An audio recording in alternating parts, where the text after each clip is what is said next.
William Carter had mastered the art of efficiency. Even now, striding through LAX's premium terminal, he replied to emails on his phone while simultaneously directing his personal assistant about tomorrow's meetings in New York. Private jets were typically his preferred mode of travel, but mechanical issues had forced him onto a commercial flight. First class, naturally. "The Beijing contractors need confirmation by noon tomorrow," he stated, his voice carrying the authority that had built Carter Pharmaceuticals into a billion-dollar empire. "Push everything else back if you have to." At 38, William exemplified success. Tall, distinguished, with steel-gray eyes that assessed everything like potential investments. His tailored Tom Ford suit and platinum watch spoke of wealth, but it was his resolute expression that truly defined him. A man who'd sacrificed everything for success. "Ladies and gentlemen, we're now boarding first-class passengers for Flight 2317 to New York." William ended his call, striding toward the gate with practiced precision. He'd perfected every aspect of his life, streamlined it for maximum productivity. That's what he told himself 3 years ago when Olivia left. It wasn't a failure, it was optimization. Relationships were messy, unpredictable. Children? An unnecessary complication. The flight attendant's practiced smile greeted him as he boarded. "Welcome aboard, Mr. Carter." He nodded curtly, turning into the first-class cabin, and then the world tilted on its axis. Olivia. She sat in 3A, more beautiful than he remembered, her honey-blonde hair falling in soft waves around her face. 3 years had only enhanced her natural grace, but it wasn't her presence that made his blood run cold. It was the 2 small boys beside her. William froze mid-step, his perfectly ordered world crumbling around him. The children were identical, twins, with dark hair and familiar features that struck him like a physical blow. One of them looked up, revealing eyes that mirrored his own. "Mama, can I have my tablet now?" the boy asked, his voice carrying clearly through the cabin. "Mama." The word echoed in William's head like a thunderclap.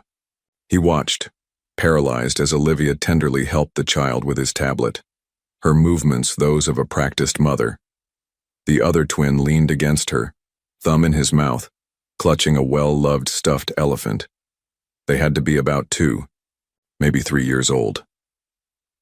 The timing. William's analytical mind kicked in, calculating dates with ruthless efficiency. Their separation, the divorce, the possibilities, no, the certainties, crashed through his carefully constructed walls. Olivia looked up then, perhaps sensing his presence.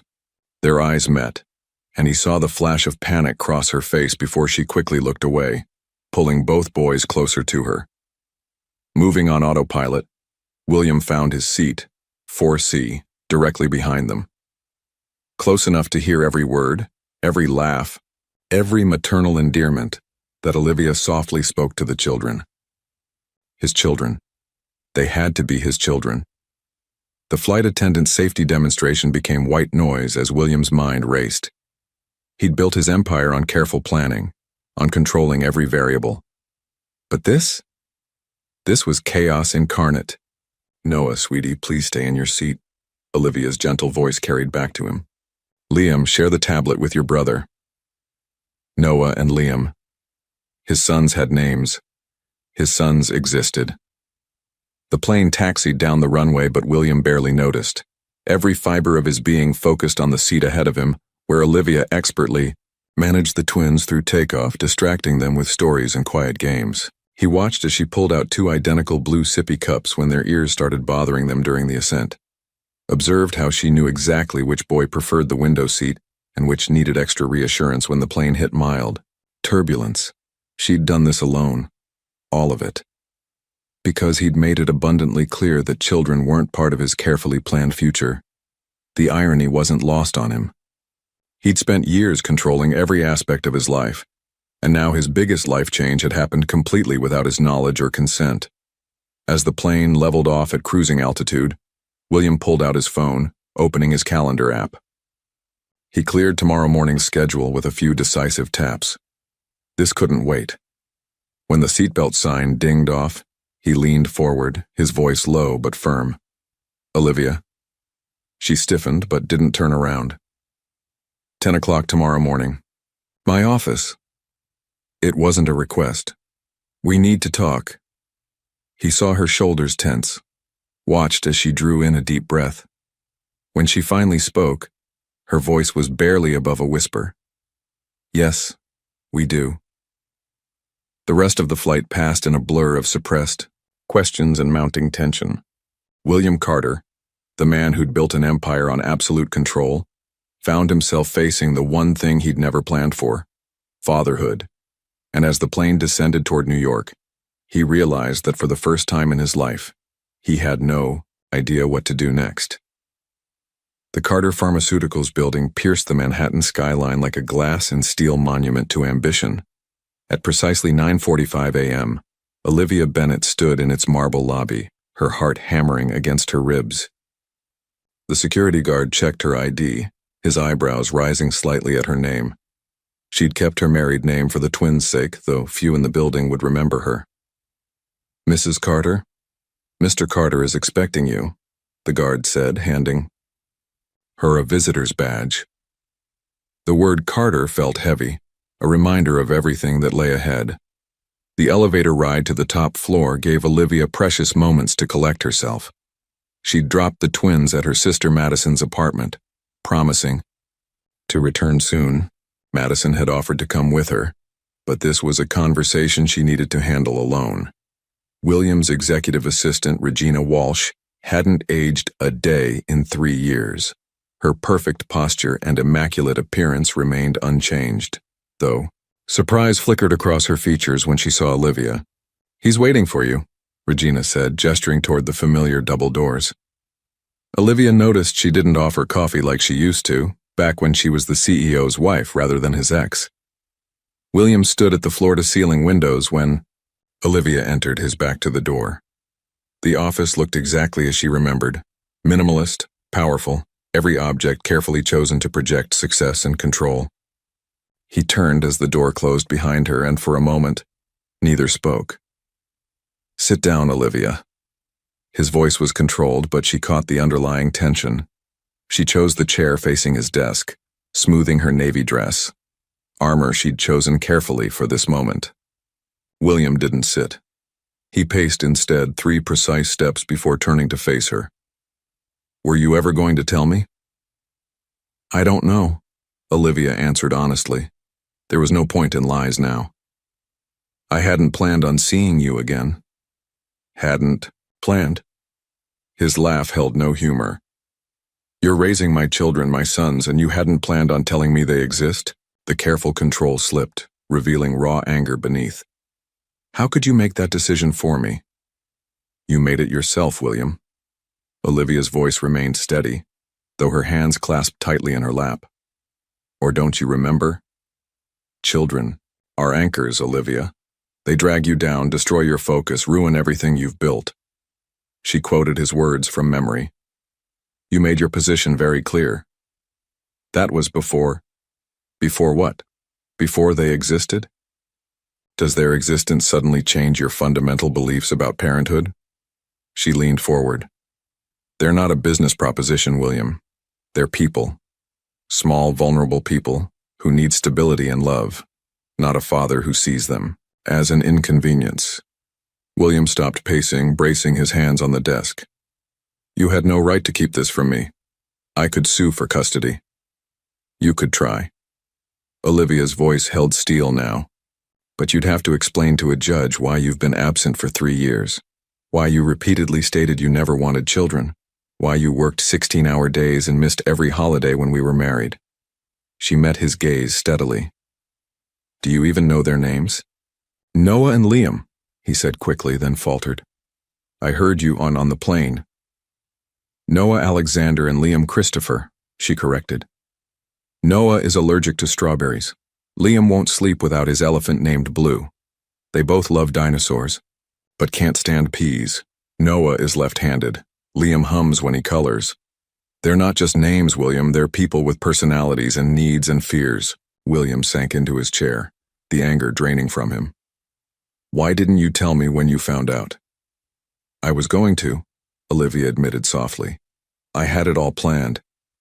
Then I saw you on TV, announcing Carter Pharmaceuticals' expansion into Asia. You looked so proud, so fulfilled. You said it was possible because you had no distractions, no responsibilities beyond the company. She swallowed hard. I was 8 weeks pregnant. That night I decided to let you have what you wanted, your unencumbered life. Silence filled the office. Outside, Manhattan continued its endless rush, but in here, time seemed suspended. I want to meet them, William finally said. Properly. No. Olivia's response was immediate. Not yet. They're my sons. Exactly. They're not a corporate takeover, William. You can't just decide to acquire them. She stood, gathering her purse. If you want to be part of their lives, you need to prove you can be consistent, that you understand what being a father actually means. What do you want from me? I want you to think, really think, not about your rights or what you're owed, but about them, about what they need. She moved toward the door, then paused. They're at an age where they're starting to ask about their father. Soon they'll understand enough to be hurt by absence or inconsistency. So before you charge into their lives, be very sure you're ready to stay there. How can I prove anything if you won't let me see them? Olivia turned back. Start with dinner tonight, just us. If you're serious about this, we need to talk, really talk about what happens next. She pulled a business card from her purse. My number. Text me if you want to meet. 7 o'clock, Riverside Bistro. But William? She met his eyes one final time. If you're not absolutely certain you can put them first, don't come. The door closed behind her with a soft click, leaving William alone with a business card, a choice, and the weight of everything he'd never known he wanted. Riverside. Bistro sat nestled along the Hudson, its warm lights reflecting off the water as evening settled over Manhattan. William arrived 20 minutes early, something he hadn't done since his first date with Olivia 7 years ago. He chose a quiet corner table, one that offered privacy while still showcasing the river view. His phone buzzed with urgent emails about the Beijing deal, but for the first time in his career, William Carter ignored them. Instead, he found himself pulling up photos from the flight, discreet shots he'd taken of the twins when they'd fallen asleep against their mother. Their peaceful faces stirred something profound in him, an emotion he couldn't quite name. At exactly 7, Olivia appeared in the restaurant's entrance. She'd changed from her morning outfit into a simple black dress, her honey blonde hair, now loose around her shoulders. The maitre d' led her to the table and William stood, muscle memory from 1,000 business dinners taking over. You came, she said, surprise coloring her voice as she took her seat. Did you think I wouldn't? Honestly, I wasn't sure. She accepted the wine list but didn't open it. 3 years ago you missed our anniversary dinner because of a conference call with Singapore. The memory hit him like a physical blow. He'd sent roses the next day, 2 dozen, with an expensive necklace. I was different then. Were you? Or did you just not have a reason to change? She studied him with those perceptive green eyes that had always seen through his corporate armor. Why are you really here, William? A server approached, but William waved him away with a practiced gesture. This conversation couldn't wait. I keep seeing their faces, he admitted. Noah and Liam. I can't stop thinking about all the moments I've missed. There have been so many, Olivia said softly. She opened her phone, hesitated, then slid it across the table. Here. The photo gallery opened to an album labeled First Year. William's throat tightened as he scrolled through. Images of his sons, their first day home from the hospital, tiny and red-faced. Their first smiles, first teeth, first steps. Birthday parties with colorful streamers and modest cakes. Halloween costumes, tiny dinosaurs with tails that dragged on the ground. They were premature, Olivia explained, watching his face. 6 weeks early. I was in labor for 20 hours. Madison held my hand through all of it because I couldn't. She swallowed hard. I couldn't call you. William's hands tightened on the phone. You should have. Should I? Her voice held no anger, only a deep sadness. You were in Dubai that week, announcing another expansion. The headlines called you the pharmaceutical king. Your net worth had just hit 8 billion. She reached for her water glass.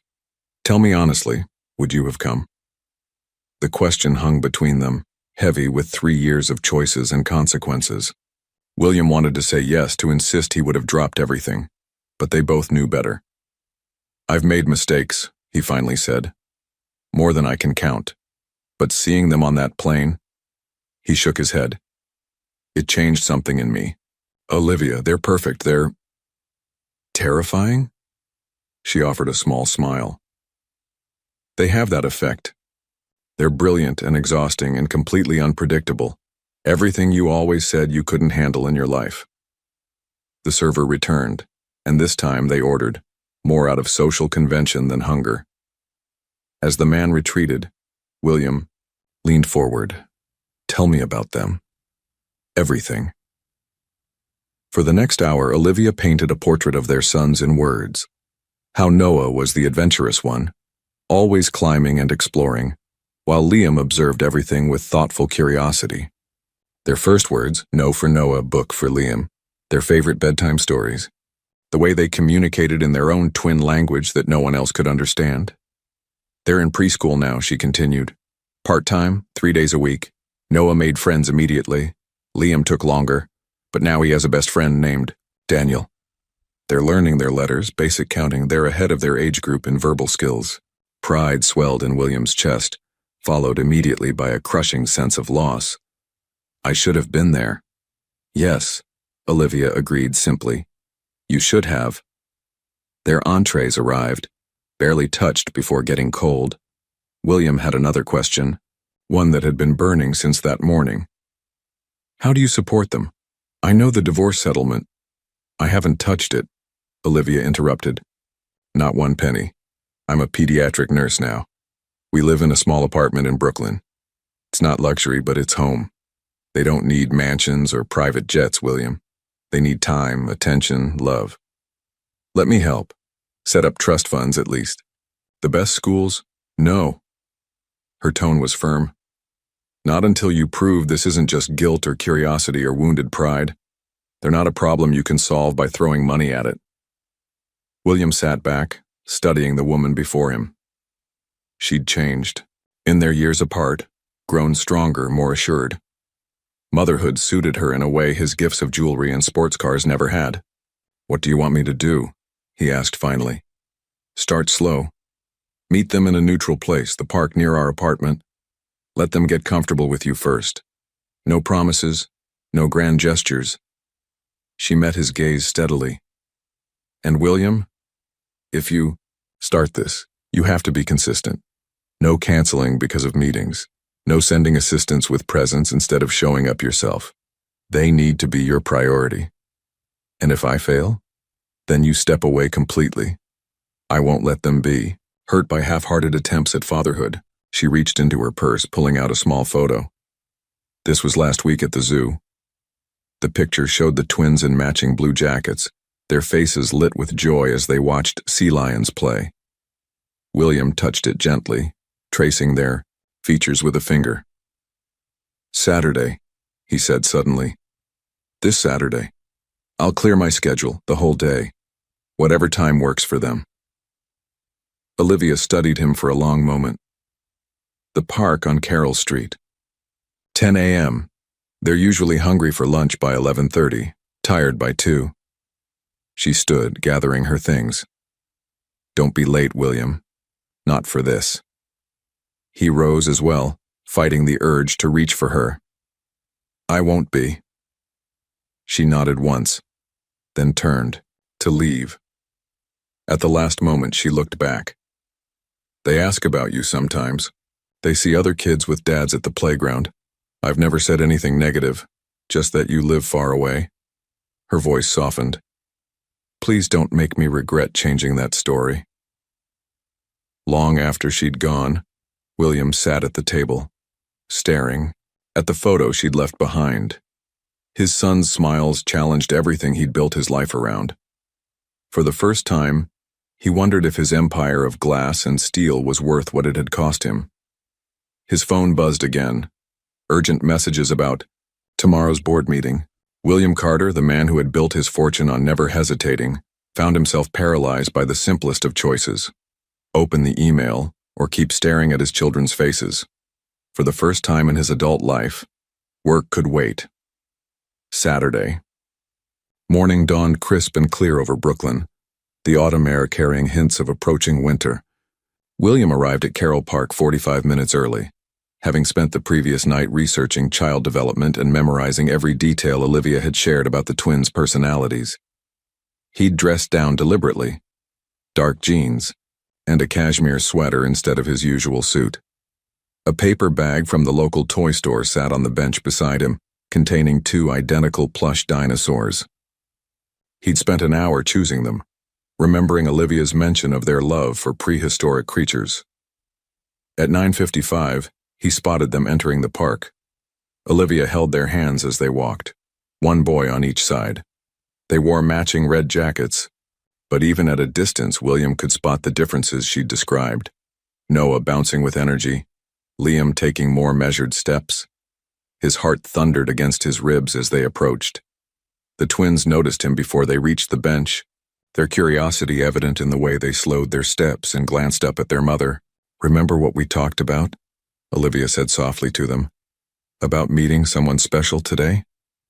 Liam pressed closer to her leg, while Noah studied William with open curiosity. Up close, the resemblance was startling, his own gray eyes looking back at him from 2 small faces. "Boys," Olivia said carefully, "this is William. He's your father." Noah's eyes widened. "Like Daniel's daddy at school?" "Yes, sweetheart. Like that." William found himself holding his breath as the twins processed this information. He'd negotiated billion-dollar deals with less anxiety than he felt in this moment. "Hi, Noah. Hi, Liam," he managed, his voice gentler than he'd ever heard it. "I brought something for you." He reached for the toy store bag, but Olivia caught his eye with a slight shake of her head. "Not yet. Why don't we play first?" she suggested. "The dinosaur playground is open." Noah needed no further encouragement, darting toward the playground equipment. Liam hesitated, looking between his brother and mother before slowly following.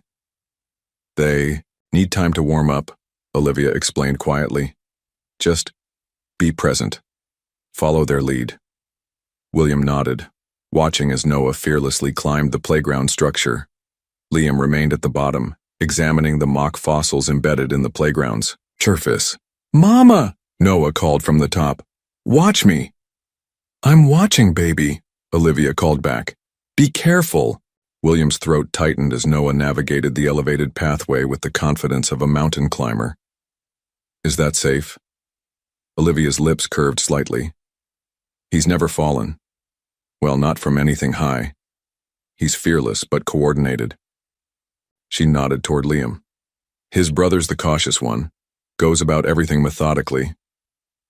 As if to demonstrate, Liam had begun systematically touching each fossil imprint, counting under his breath.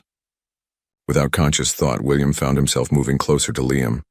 He crouched down beside him, maintaining a respectful distance. "Do you like dinosaurs?" Liam glanced at him sideways, considering. "Yes, T-Rex is biggest, but not tallest." "What's the tallest?" "Brachiosaurus." Liam pronounced it carefully, obviously proud of mastering the word. "They eat leaves from high trees." "That's very smart. How did you learn that?" "My book." Liam pointed to Olivia's bag where a well-worn dinosaur encyclopedia peeked out. "Mama reads it at bedtime." Above them, Noah had completed his circuit of the playground and was now watching their interaction. Slowly, he made his way down, drawn by his brother's conversation. "I like velociraptors," Noah announced, edging closer. "They hunt in packs." William felt a smile tugging at his lips. "That's right, they do. They're very clever dinosaurs." "Like me and Liam," Noah declared. "We're a pack." "You certainly are," William agreed, his chest tight with emotion. The next hour passed in a blur of playground activities. William found himself pulled into their world, helping Noah across the monkey bars, listening to Liam's detailed explanations of different dinosaur species, watching them navigate their shared space with the unique synchronicity of twins. When Liam skinned his knee after a small stumble, William instinctively moved to help, but Olivia was faster. She cleaned and bandaged the scratch with practiced efficiency, soothing him with soft words and gentle touches. William watched, learning, memorizing her methods. Around 11, Noah announced he was hungry, prompting Liam to echo the sentiment. "There's a nice deli around the corner," Olivia said, glancing at William. "They make good sandwiches." William nodded, finally reaching for the forgotten toy store bag. "Before we go, I brought these for you." The twins approached cautiously, their earlier reserve returning slightly. Inside the bag, 2 identical Brachiosaurus plushies waited, their long necks wrapped in different colored ribbons, blue for Noah, green for Liam.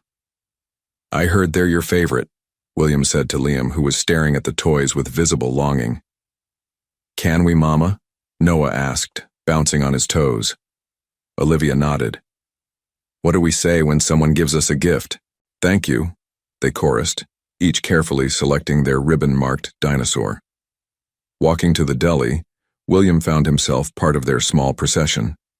Noah chattered continuously about the playground adventure, while Liam walked quietly, hugging his new dinosaur. Occasionally, one or both boys would glance back at him, as if checking he was still there. The deli owner knew Olivia and the twins, greeting them by name and already knowing their usual orders. William watched as she helped them into booster seats, cut their sandwiches into manageable pieces, reminded them to use their napkins. "You're good with them," he said softly when the boys were absorbed in their lunch. "I've had practice," she replied, but without the bitterness he might have expected. "They make it easy most days, they're good boys." "They're incredible." William watched as Noah carefully shared his pickle with Liam, who offered a potato chip in exchange. I never understood it could be like this." "Like what?" "Real. Important." He met her eyes. "I want to be part of their lives, Olivia. Really part of it. Not just financial support or occasional visits. I want to learn all of it. Their routines, their preferences, their fears. Everything I should have known from the beginning." Olivia studied him for a long moment. "It won't be easy. They have schedules, routines. They need consistency." "I know. I'm ready to adapt, whatever it takes." "Daddy?" Noah's voice interrupted them. It was the first time either boy had used the word, and it froze William in place. "Can you open my juice?" With trembling fingers, William reached for the small juice box. Such a simple request, but it felt monumental.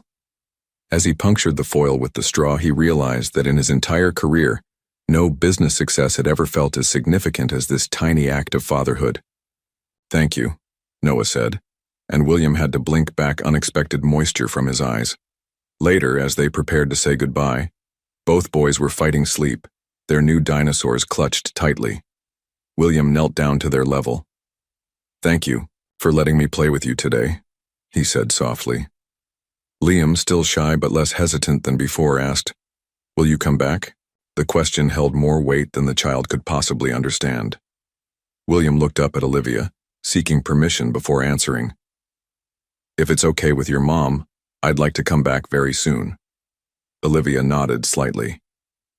"We come to the park most Saturdays." "Then I'll be here," William promised, making eye contact with each twin. "Every Saturday."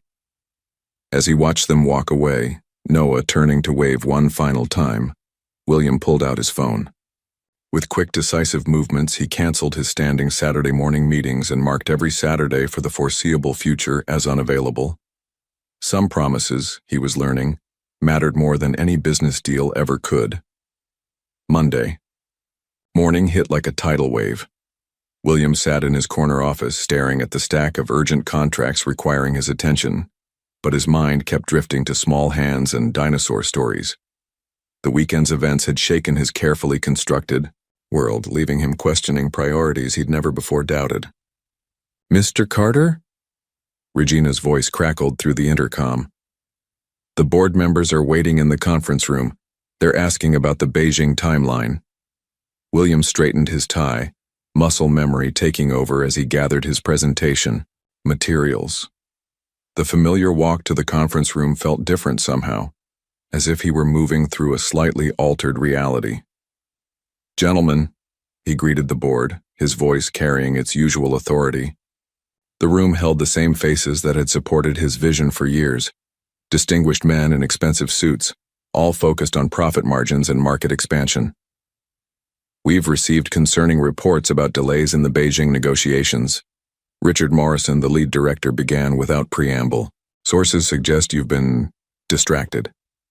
William pulled up his presentation, the familiar graphs and projections filling the screen. "The timeline remains intact. However, I've been reconsidering our approach to work-life balance initiatives within the company." A subtle shift rippled through the room. These men had always appreciated William's single-minded focus on profits. Personal lives were considered inconvenient distractions. "Work-life balance?" Morrison's tone carried a hint of derision. "That sounds suspiciously like the kind of soft policy that costs shareholders money." William's phone buzzed quietly in his pocket. A text from Olivia with a photo attached.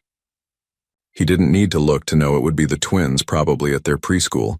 She'd been sending him daily updates since Saturday. "Actually," William heard himself saying, "I believe our current approach is costing us more than we realize. Burnout rates among top executives are increasing. We've lost 3 senior researchers to competitors offering more flexible schedules." "We compensate generously," another board member interjected. "That's always been enough." The image of Noah and Liam sharing their sandwich flashed through William's mind. Is it? When was the last time any of us attended a school play? A little league game? A family dinner without our phones? Morrison's eyes narrowed. "This wouldn't have anything to do with your ex-wife's recent appearance, would it? There are rumors." "I have sons," William cut in, his voice firm. "Twin boys, 3 years old. And yes, that has changed my perspective on certain matters." He turned to face the board directly. "But this isn't about my personal life. It's about recognizing that our greatest asset, our people, have lives beyond these walls." The room fell silent.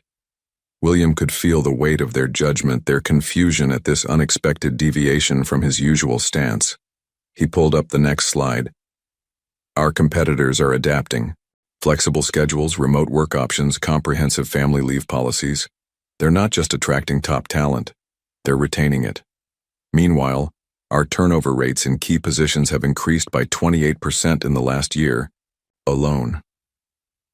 Numbers were their language, and William watched as the data began to sink in. He continued, laying out a comprehensive plan for policy changes that would have seemed inconceivable to him just a week ago. As the presentation concluded, his phone buzzed again. This time he allowed himself a quick glance. A video, Liam showing off his new dinosaur to his preschool class, his small voice carrying through the classroom as he explained about herbivores. "I've scheduled meetings with HR to begin implementing these changes immediately," William announced, pocketing his phone. "Any questions?" The discussion that followed was heated but productive. By the end, even Morrison had grudgingly acknowledged the potential benefits of the proposed changes. Back in his office, William finally opened Olivia's messages fully. 3 photos and 2 videos chronicled the twins' morning, Noah's artwork, proudly displayed on the classroom wall, Liam's dinosaur presentation, both boys at recess playing with their friends. "Regina," he called through the intercom, "clear my schedule for Saturday mornings indefinitely, and get me information about preschool schedules in Brooklyn, specifically around Carroll Street." "Sir?" Regina's confusion was evident. "The Beijing. Investors usually call on Saturday mornings. They can adapt." William opened his laptop, beginning to type. "Also, I need you to research child development experts, specifically those dealing with divorced parents re-entering their children's lives." A moment of silence followed before Regina responded, her voice carefully neutral. Of course, sir, and congratulations. On the boys. William paused, looking at the photo now set as his desktop background. Noah and Liam at the park, their new dinosaurs clutched tight. Thank you, Regina. Could you also find out the best children's bookstores in Brooklyn? I need to brush up on my dinosaur knowledge. That evening, instead of his usual late-night review of international markets, William found himself sprawled on his penthouse floor, surrounded by children's books and parenting guides. His phone buzzed with another message from Olivia. Bedtime story, the text read, accompanied by a photo of the twins in dinosaur pajamas, clutching their new plushies as they listened to Madison reading to them. Without hesitation, William pressed the call button. William? Olivia answered, her voice quiet. Is everything okay? Would it be all right if I said goodnight to them? A pause, then rustling sounds. Suddenly, two small voices chorused. Hi, Daddy. The title still hit him like a physical force. Hi, boys, I heard you had a big day at school. What followed was a jumbled, excited recounting of their day, with Liam's careful descriptions overlapping Noah's enthusiastic interjections. William listened to every word, making notes about the names and events they mentioned, determined to remember every detail. Time for sleep, boys, Olivia's voice eventually cut in. Good night, Daddy. See you Saturday, Noah asked while Liam added a quieter, bring more dinosaur stories?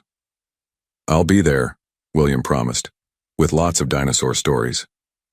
After the boys handed the phone back to Olivia, a moment of comfortable silence stretched between them.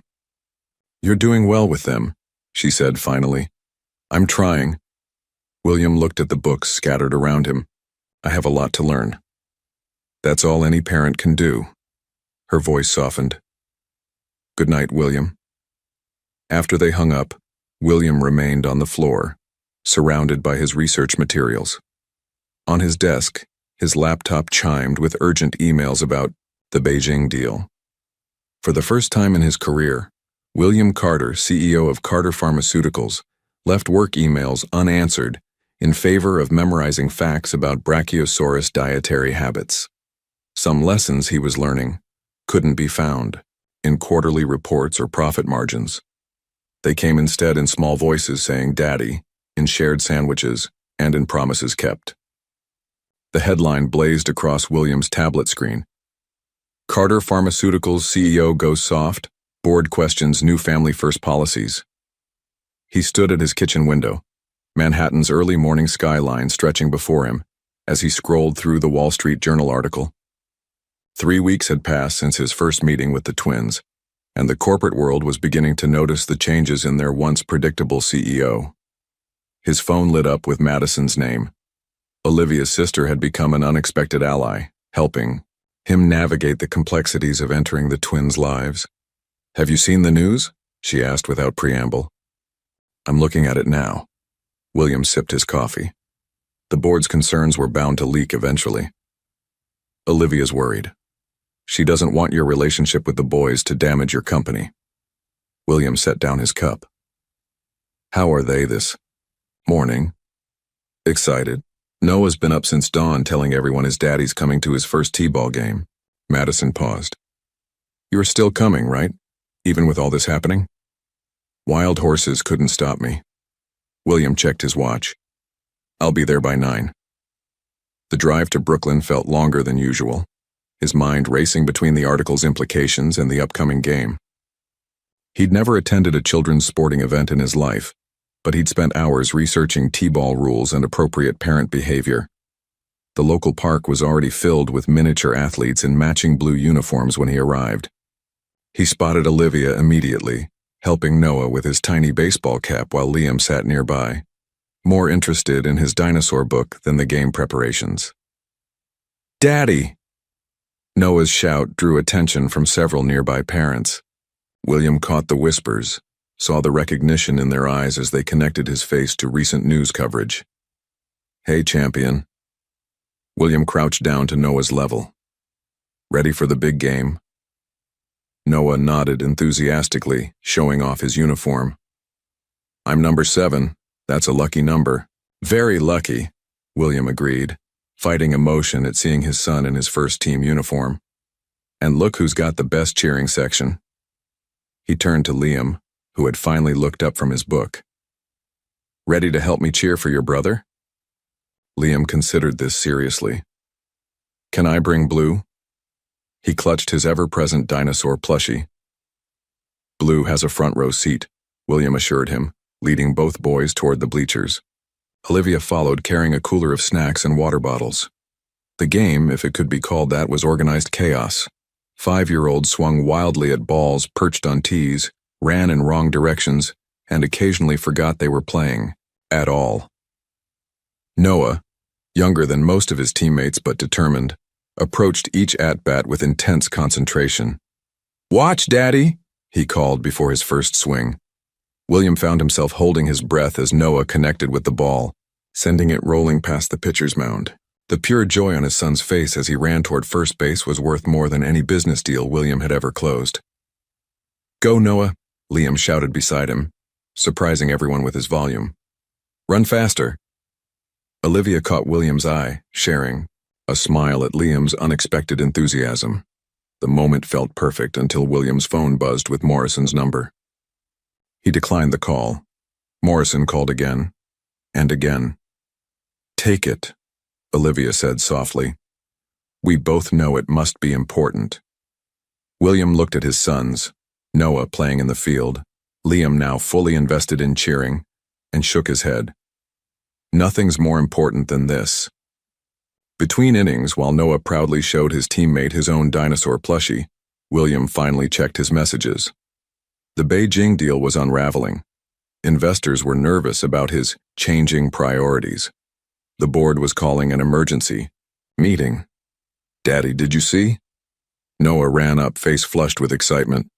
I hit the ball 2 times. I saw every hit, William assured him, pocketing his phone. You were amazing. After the game over pizza at the twins' favorite local restaurant, William's phone continued its steady stream of urgent notifications. He kept it face down, focused instead on Noah's animated replay of every play and Liam's careful arrangement of his pepperoni into dinosaur shapes. The board meeting? Olivia said quietly while the boys were distracted by their ice cream. When is it? Tomorrow morning. Will they try to force you out? William met her concerned gaze. They can try. He watched as Noah helped Liam clean ice cream from his chin, the simple gesture of brotherhood making his chest tight. But I won't let them take this away. That evening, after saying goodnight to the boys over FaceTime, William sat in his home office preparing for battle. The corporate world had always made sense to him. Clean, logical, predictable. But now, looking at the photos covering his desk, Noah's T-ball action shots, Liam reading to his preschool class, both boys covered in pizza sauce, he realized how empty that world had been. His phone lit up with another call from Morrison. This time, he answered. The investors are pulling out, Morrison snapped. Your little family man act is spooking the market. The board wants your resignation by morning. William looked at the latest photo from Olivia, the twins asleep in their beds, clutching their dinosaurs. No. No? Morrison's voice rose. You're not thinking clearly. This sentimentality will destroy everything you've built. Actually, William said calmly, it's helping me see clearly for the first time. I'm not resigning, Richard. In fact, I have a better idea. He opened his laptop, pulling up the company's financial records. Check your email in 5 minutes. I'm calling an emergency shareholder meeting. It's time for Carter Pharmaceuticals to truly lead by example. After hanging up, William began to type, outlining a comprehensive plan to revolutionize their corporate culture. Outside his window, Manhattan's lights twinkled like stars, but his mind was in Brooklyn, with 2 small boys who had taught him more about success in 3 weeks than he'd learned in 20 years of business. His phone chimed with a text from Olivia. The boys want to know if you'll come to their preschool's family day next week. No pressure. We know things are complicated right now. William smiled, already typing his response. Some choices, he was learning, weren't complicated at all. Wouldn't miss it for the world, he wrote back. Then, after a moment's thought, he added, "Tell them Daddy's bringing dinosaur cookies for the whole class." He turned back to his laptop, to the battle ahead. The corporate world had always known William Carter as a ruthless businessman. Now they would learn what a father was willing to fight for. The shareholder meeting was scheduled for 8 a.m. Family Day at Brooklyn Bright Beginnings Preschool started at 10 a.m. William Carter stood before his closet at dawn, considering his armor for the day ahead. The suit he chose was Tom Ford, sharp enough for battle but comfortable enough for sitting in tiny chairs. His phone hadn't stopped buzzing since his announcement of the emergency meeting. The business press was calling it everything from a TI's hostile takeover to a mental breakdown. Morrison had been particularly vocal, telling CNBC that William had lost his killer instinct. Regina met him in the lobby, tablet in hand. "The shareholders are gathering. Morrison's group looks confident." "They shouldn't be." William straightened his tie. "Did you send the packages I requested?" "Yes, sir, though I still don't understand." "You will." He checked his watch. "How many shareholders are attending virtually?" 87% of voting shares will be represented, either in person or online. She hesitated. "Sir, about the other matter. I confirmed the order with the bakery in Brooklyn. The dinosaur cookies will be ready by 9:30. William smiled. "Thank you, Regina, for everything." The conference room was packed, tension thick, in the air. Morrison sat at the head of the table, flanked by his supporters. The screens on the wall showed faces of shareholders from around the world, all waiting to see if the great William Carter had truly lost his mind. "Before we begin," Morrison stood, papers in hand, "I move to—" "Actually," William interrupted smoothly, "as CEO, I'll open this meeting." He nodded to Regina, who began distributing thick folders to everyone present. "Please take a moment to review these materials." The room fell silent as shareholders opened the folders. William watched their expressions change as they absorbed the contents. "What you're looking at," he continued, "is a comprehensive analysis of our competitors' family-friendly policies and their direct correlation to market performance. The data is quite illuminating." He clicked through his presentation, graphs, filling the screens. Companies with progressive family policies show 40% better retention of key personnel. Their innovation rates are higher. Employee satisfaction translates directly to customer loyalty. Morrison scoffed. "This isn't about corporate policy. This is about you abandoning our company's principles for what, Richard? For recognizing that our employees are human beings? For understanding that success isn't measured solely in profit margins?" William's voice carried the authority that had built his empire. "Let me show you something else." The next slide showed Carter Pharmaceuticals' stock performance over the past month, since his changes began. "Notice anything interesting?" The room stirred. The stock hadn't plummeted as predicted. It had risen, steadily and significantly. "Our new policies have generated unprecedented positive press. Employee applications have increased by 200%. But more importantly," William leaned forward, "our existing staff is performing better than ever. Happy employees, as it turns out, are productive employees." He clicked to the next slide. "I'm proposing a complete overhaul of our corporate culture. Flexible schedules, on-site childcare, comprehensive family leave. Not because I've gone soft, but because it's good business. The Beijing investors," Morrison began, "have already signed the new deal." William allowed himself a small smile. They were particularly impressed by our innovative approach to work-life balance. "It seems Asian markets are ahead of us in recognizing the value of family-friendly policies." The mood in the room shifted palpably. William could see the shareholders doing the math, calculating the potential returns on this new direction. "There's one more thing." He nodded to Regina, who distributed another set of documents.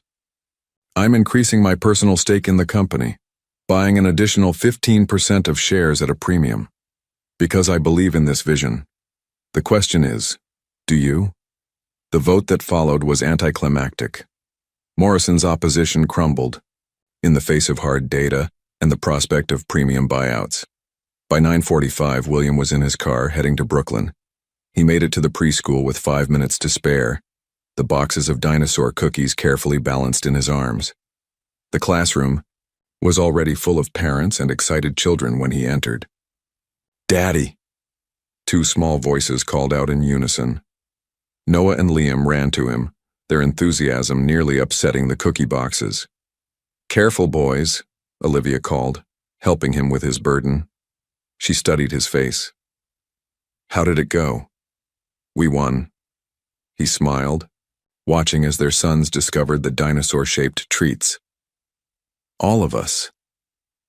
The next 2 hours were a blur of small chairs, finger paintings, and proud presentations. William sat cross-legged on the reading carpet as Noah and Liam showed him their favorite books. He helped them build block towers and praised their artwork. When it was time for show and tell, he watched with uncontainable pride as they presented their dinosaur facts to the class. During snack time, his phone buzzed with news alerts about Carter Pharmaceuticals' revolutionary new policies. He ignored them, focused instead on helping Liam open his juice box and listening to Noah's detailed explanation of why Stegosaurus was now his favorite dinosaur. "Mr. Carter?" Their teacher, Ms. Chen, approached quietly. "The boys have been so excited about your visits. They talk about their daddy all the time now." William swallowed past the lump in his throat. "I'm just trying to make up for lost time." "Time isn't lost when you learn from it," she smiled. "They've blossomed since you've been coming around, especially Liam. He's much more confident." Across the room, Liam was showing another parent his dinosaur book, speaking with unusual animation. Noah sat protectively nearby, occasionally adding his own commentary. Olivia touched William's arm lightly. "The other parents are talking about the news, your company's new policies. They're going to help a lot of families. I had good teachers," he said, watching their sons. "The best." Later, as they helped clean up the classroom, Noah tugged on William's sleeve. "Daddy, can we have pizza again? Like after T-ball?" William glanced at Olivia, who nodded. "Pizza sounds perfect. With extra pepperoni?" Liam added hopefully. "For making dinosaur shapes?" "Anything you want, buddy." William felt his phone buzz again. Probably more press inquiries, but left it in his pocket. Today is about family. As they walked to the pizza place, each boy holding one of his hands while Olivia walked beside them, William thought about the morning's victory. He'd won in the boardroom, yes, but the real triumph was here in small hands trusting his, in the way Noah skipped every third step, and how Liam quietly hummed the dinosaur song they'd learned in class. His empire might be changing, but it was finally building something truly valuable, a legacy of love, not just profit. And that, William realized, was the greatest success of all. The first real test came 6 weeks after Family Day. William sat in his office, reviewing quarterly reports when Regina rushed in without knocking, something she hadn't done in 15 years of working together. "It's Olivia," she said, holding out his phone. "Noah's in the emergency room." The world tilted. William grabbed the phone, already standing. "What happened?" "He fell at preschool." Olivia's voice was tight with worry. "They think his arm might be broken. We're at Brooklyn Methodist. I'm on my way." He was moving before the words finished, Regina already calling for his car. The 20-minute drive felt like hours. William's mind raced with worst-case scenarios, his heart pounding with a fear he'd never known in any business crisis. He rushed through the emergency room doors to find Liam sitting with Madison, clutching Blue tightly while watching the treatment room door. "Daddy!" Liam ran to him, tears streaming. "Noah's hurt bad." William scooped him up, holding him close. "Where's your mom and brother?" "Inside." Madison nodded toward the treatment room. "They're taking x-rays." William paced, Liam still in his arms, until Olivia emerged. Her eyes were red, but she managed a small smile. It's definitely broken but clean. They're putting on a cast now. Can we see him? She nodded, leading them into the treatment room. Noah sat on the examination bed, his small face tear-stained but brave. His left arm was being wrapped in a bright blue cast. Daddy, Noah's face lit up. You came. Of course I came. William set Liam down and moved to Noah's side. I'll always come when you need me. Look, Noah pointed to his cast with his good hand. It's blue like Liam's. Dinosaur, the doctor smiled as she worked. He's been very brave, though he's more worried about missing T-ball than the actual break. William's chest tightened. He'd been planning to miss Saturday's game for an international conference call. The season's almost over anyway, champion. We'll get you back. On the field for spring ball. Promise? Promise.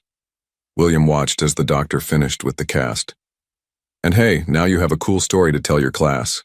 Later, after filling prescriptions and getting care instructions, they gathered in the hospital parking lot. Noah was drowsy from pain medication, clinging to Olivia. I can cancel my afternoon, William offered. Help you get him settled. Olivia hesitated. Don't you have that board presentation? It can wait. No, she said firmly. You've worked weeks on those proposals. The boys will be fine with Madison and me. You've already rearranged enough of your life. Olivia, please, she cut him off. I don't want them to be the reason your work suffers. That's exactly what I was trying to prevent 3 years ago. The words hung between them, heavy with unspoken fears. William looked at their sons, Noah half asleep against Olivia's shoulder, Liam watching them both with worried eyes. My work isn't suffering, he said quietly. It's better than ever, because I finally have the right priorities. He stepped closer, lowering his voice. I'm not the same man I was 3 years ago, you know that. Do I? Her voice caught. You've been amazing these past 2 months, William. But what happens when the novelty wears off? When it's not just fun weekends and special occasions, but doctor's appointments and sick days and endless school meetings. That's not fair, isn't it? She shifted Noah gently. You missed 3 years because work came first. Always. I can't let them get hurt if your priorities shift back. They won't. Daddy? Liam tugged at his sleeve. Can you come read stories tonight? Noah always needs stories when he's sad. William met Olivia's eyes over their son's head. If your mom says it's okay. She studied him for a long moment before nodding. After your board meeting. Bedtime's at 8. That evening, William sat between the twins' beds, reading their favorite dinosaur books. Noah's cast was already covered in drawings. Liam had spent an hour decorating it with careful illustrations of various prehistoric creatures. Another one? Noah asked sleepily when the first book ended. One more, William agreed, reaching for Bronte's Big Adventure, their current favorite. Halfway through the story, his phone buzzed. The Beijing office was calling about urgent contract changes. William silenced it without looking, continuing the story without missing a beat. From the doorway, Olivia watched silently. Later, after, both boys had fallen asleep. She walked him to the door. You really have changed, she said softly. I had to. William glanced back toward their room. They changed me. You all did. The Beijing call. I saw you ignore it. They can wait until morning. The old William Carter would never have said that. He smiled slightly. The old William Carter was an idiot who didn't know what mattered. Olivia leaned against the doorframe. This won't be the last emergency. There will be more broken bones, more sick days, more school events that conflict with board meetings. I know.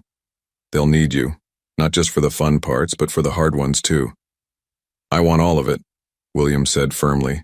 The emergencies, the doctor's visits, the school meetings, everything I missed, everything I almost lost the chance to have. He met her eyes. I want to be their father, Olivia. Really be their father. Not just for now, but for all of it. She was quiet for a long moment. Noah has a follow-up appointment next week, Tuesday at 2. I'll be there. You have that investors meeting. I'll be there, he repeated. Nothing is more important than them. Nothing.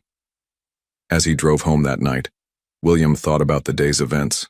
The panic when he got the call, the fear in Liam's eyes, the trust in Noah's face when he promised about spring baseball. His phone was full of missed calls and urgent messages, but for the first time in his career, the weight of business obligations felt insignificant compared to the weight of a small boy in a blue cast falling asleep against his shoulder. Craig. His penthouse, he went straight to his home office. Instead of checking emails, he pulled up his calendar and began blocking out time. T-ball games, doctor's appointments, school events. The Beijing investors would have to adjust to his new schedule. Everyone would. Because William Carter had finally learned what his son already knew. Some promises couldn't be broken, no matter what. 3 months after Noah's broken arm, William stood in his penthouse kitchen covered in flour. Dinosaur-shaped cookie cutters littered the granite countertop, while his tablet displayed a recipe for the perfect birthday cupcakes. The board meeting starts in an hour, Regina reminded him through the speakerphone. And the Tokyo executives are waiting for confirmation about next week's trip. William carefully placed another tray of cookies in the oven. Cancel Tokyo. I'm not missing the twins' birthday. They offered to reschedule. No, he checked the timer. I'm not traveling at all next month. The boys start summer day camp and I promised to volunteer for the dinosaur fossil expedition day. Regina's sigh carried a hint of amusement. I'll revise the quarterly travel schedule. Also, Morrison called again about selling his shares. Let him sell. William began mixing frosting.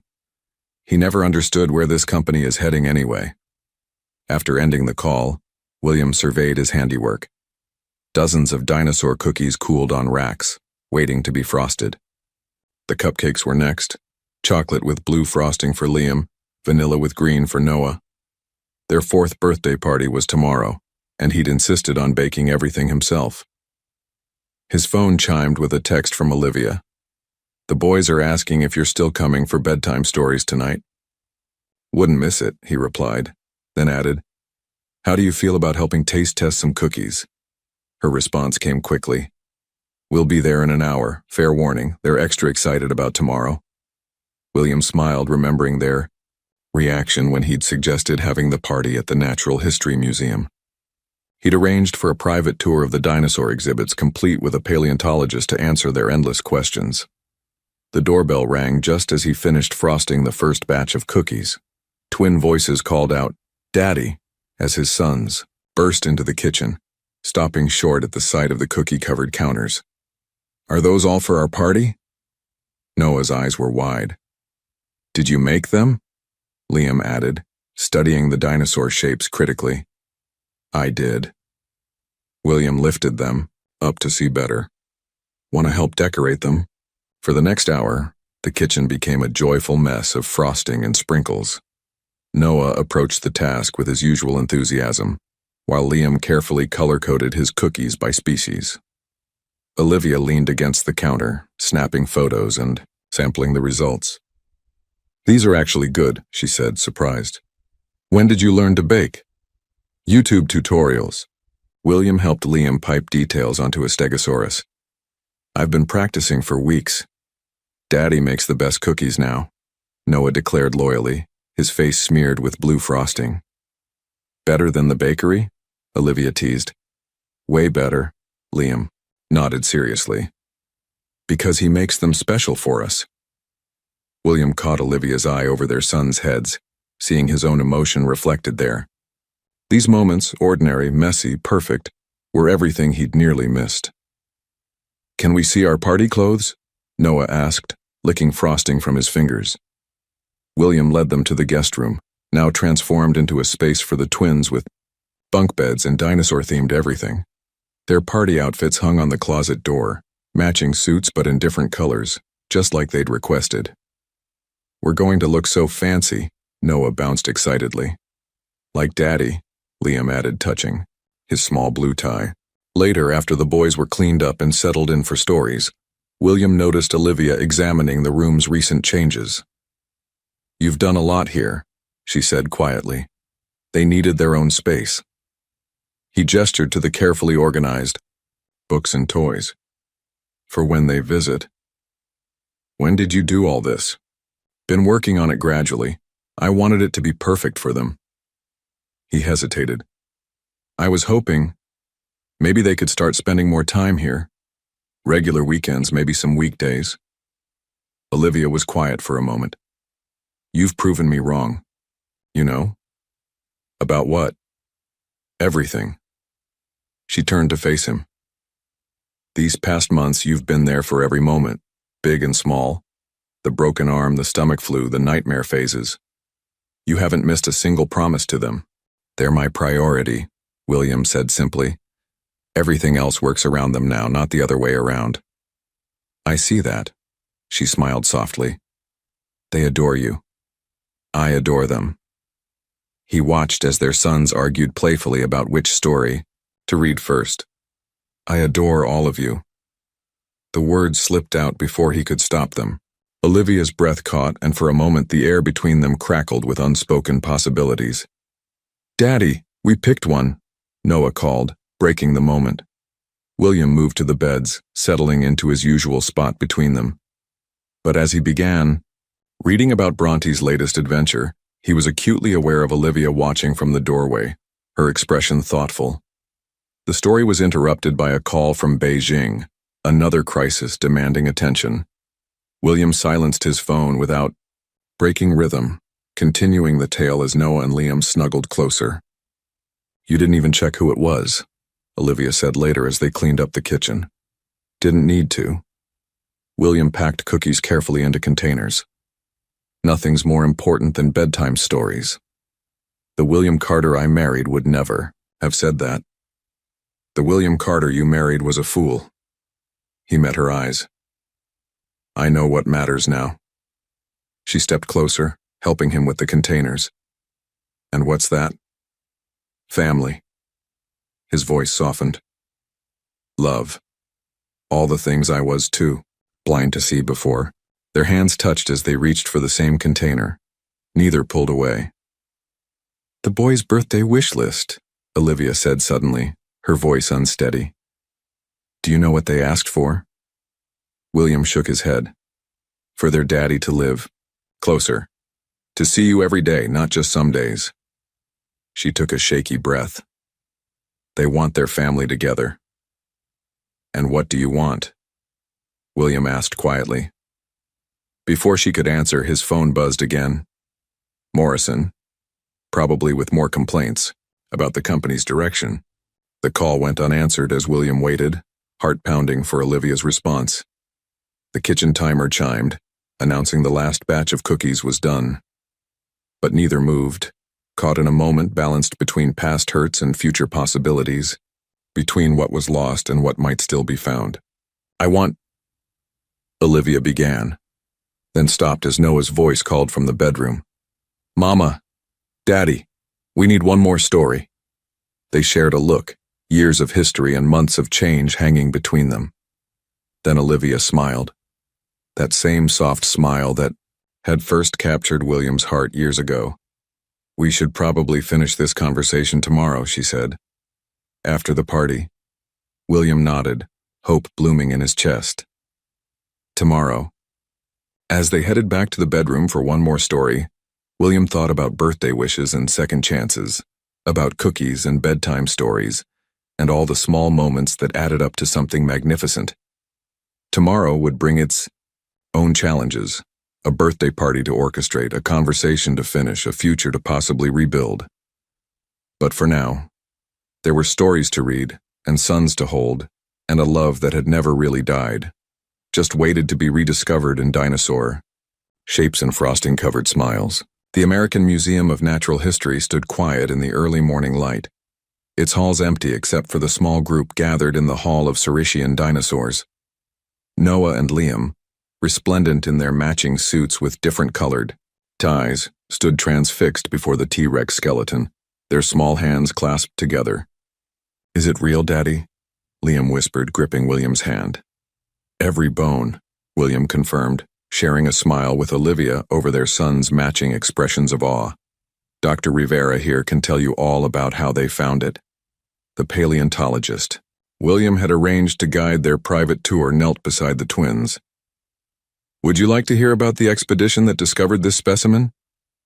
Both boys nodded eagerly, and William stepped back to stand beside Olivia, watching as their sons peppered the scientist with questions. Noah bounced with excitement while Liam listened intently, occasionally whispering observations to his brother.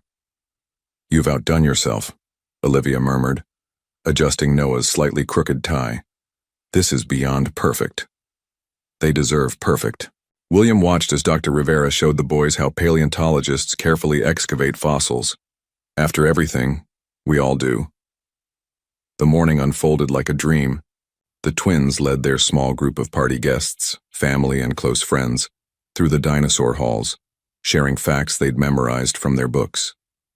William had arranged special interactive stations where the children could touch real fossils and create their own excavation sites. During lunch in the museum's private dining room, decorated with dinosaur-themed everything, Noah stood on his chair despite Olivia's gentle protests. This is the best birthday ever, he announced to general laughter. Liam nodded in agreement, carefully protecting his cake from his brother's enthusiastic gestures. Better than the cookies Daddy made? Madison asked, winking at William. The cookies were good too, Liam said diplomatically. Daddy made them special. Daddy makes everything special now, Noah added with a child's simple honesty. William felt Olivia's hand slip into his under the table. He squeezed it gently, remembering their unfinished conversation from the night before. After lunch, while the other children explored the touch and feel fossil station, Noah and Liam pulled their parents aside. Can we show you something? Liam asked, unusually serious. They followed the twins to a quiet corner where their backpacks waited. Noah pulled out two carefully wrapped packages. We made these, he explained. One for Mama and one for Daddy. But it's your birthday, William protested. You're supposed to be getting the presents. These are special, Liam insisted, handing one package to each parent. Inside, they found hand-drawn pictures. Williams showed 4 figures holding hands in front of what appeared to be his building, recognizable by the surprisingly accurate rendering of the Carter Pharmaceuticals logo. Olivia's depicted the same 4 figures in front of their Brooklyn apartment. See? Noah pointed to the drawings. It's all of us together, because we're a family now. The best family, Liam added quietly. Even if we live in different places sometimes. William met Olivia's tear-filled eyes over their sons' heads. In that moment, surrounded by prehistoric bones and children's laughter, the last pieces of their complicated puzzle began to fall into place. Later, after the party wound down and the last guest departed, the 4 of them stood in the Great Hall. Noah and Liam were tired but happy, each clutching new dinosaur toys from the museum gift shop. I have one more surprise, William said. If you're not too tired. The boys perked up immediately. Olivia raised an eyebrow, but William just smiled, leading them outside where his driver waited. The car stopped in front of a brownstone in Brooklyn Heights, just 15 minutes from the boys' preschool. A sold sign stood in the small front garden. What's this? Olivia asked as William helped the twins from the car. My new home. He guided them up the steps. If everyone approves. Inside, the boys gasped at the sight of the fully furnished space. The living room held comfortable seating and plenty of space for play, but it was the back room that drew excited squeals. A perfect replica of their dinosaur-themed bedroom from the penthouse. You're going to live here? Noah asked, bouncing on his new bed. Close to us? That's the plan. William glanced at Olivia. I want to be near you all. No more long drives or missed moments. Can we stay here sometimes? Liam asked, examining the carefully stocked bookshelf. That's up to your mom, William said softly. Olivia walked through the space slowly, taking in the thoughtful details. Photos of the boys on the walls, their favorite snacks in the kitchen, a dedicated art, space for their projects. When did you do all this? Been working on it since Noah's arm. William watched their sons explore their new space. That day at the hospital, it killed me not being closer, not being able to get to them faster. The twins had discovered the backyard, complete with a swing set and small dinosaur fossil dig site. Their excited voices drifted through the open windows. "You're really sure about this?" Olivia asked. "Leaving Manhattan, living in Brooklyn?" "I've never been more sure of anything." He took her hand. "Except maybe about how I feel about you." She turned to face him fully. "William, I know we have a lot to work through," he continued quickly. "Trust to rebuild. But these past months have shown me what really matters. Who really matters." He gestured to their sons playing outside. "They're everything. You're everything." "You've changed so much," she whispered. "Because of them, because of you." He squeezed her hand. "I'm not asking for everything back immediately. Just a chance. To be close. To be a real family." "Mama! Daddy!" Noah called from the yard. "Come see. We found fossils." They walked out together, still holding hands, to find their sons carefully excavating the fossils William had buried in the dig site. "This is the best birthday present," Liam declared, brushing sand from a replica bone. "Better than the museum?" William asked. "The museum was awesome," Noah said. "But this is better because we can all be together more." "Is that what you want?" Olivia asked softly. "All of us together more?" Both boys nodded emphatically. "Like a real family," Liam added. "We are a real family," William said firmly. "Maybe not a traditional one, at least not yet, but real where it counts." Olivia's grip on his hand tightened. "Yet?" she whispered. Before he could respond, Noah launched himself at them, sending them all tumbling onto the grass. Liam joined the pile, and suddenly they were all laughing, covered in sand from the dig site. "I love you," William said softly, the words meant for all of them. "All of you. Always."